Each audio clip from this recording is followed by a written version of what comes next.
Hello everyone, কেমন আছেন? আশা করি সবাই ভালো আছেন।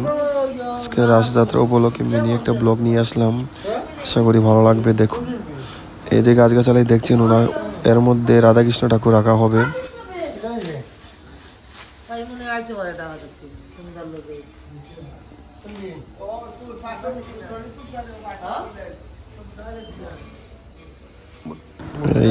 এই যে রাধাকৃষ্ণের মূর্তি, এই মূর্তিগুলোই রাখা হবে ওইখানে।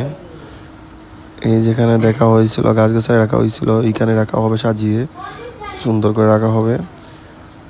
এবারে রাস পূর্ণিমা মূর্তিগুলো অনেকটা সুন্দর হয়েছে, প্রত্যেক বছরই হয়, তো এবার একটু অন্যরকম হয়েছে, সুন্দরই লাগতেছে দেখে।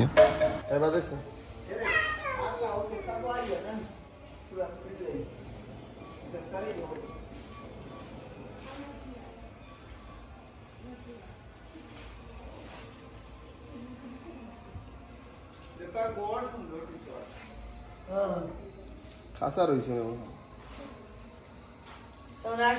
মূর্তি বয়ানি তো কষ্ট হইব, মূর্তি বয়ানি কষ্ট হইব। রাসর মূর্তি এই দেখুন আপনারা, কৃষ্ণ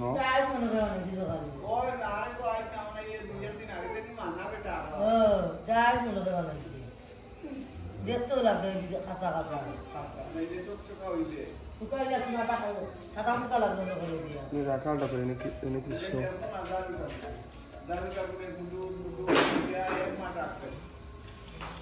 আমরা বাড়িতে করতাম, প্রত্যেক বছরই হয় আমাদের এখানে মদনমোহনের মন্দির।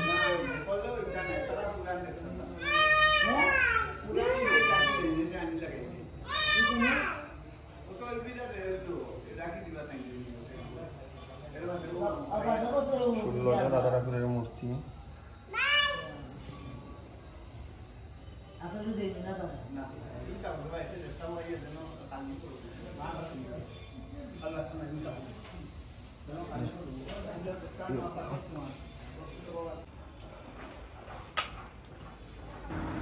এই যে দেখতেছেন রাধাকৃষ্ণ খুব সুন্দর করে সাজানো হয়েছে, সাজিয়ে রাখা হয়েছে, বসানো হয়েছে এখানে।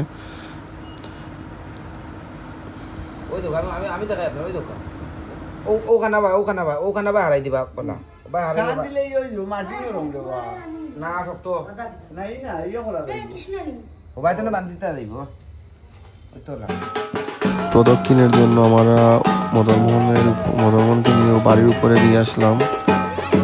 প্রদক্ষিণ চলতেছে, প্রদক্ষিণ চলার পর আরতি শুরু হবে।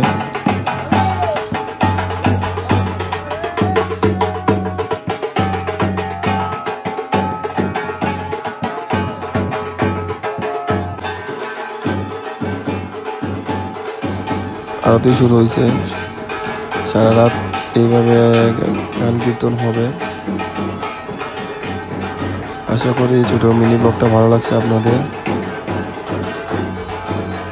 নেক্সট ভিডিওতে আবার দেখা হবে। ভালো থাকবেন, সুস্থ থাকবেন।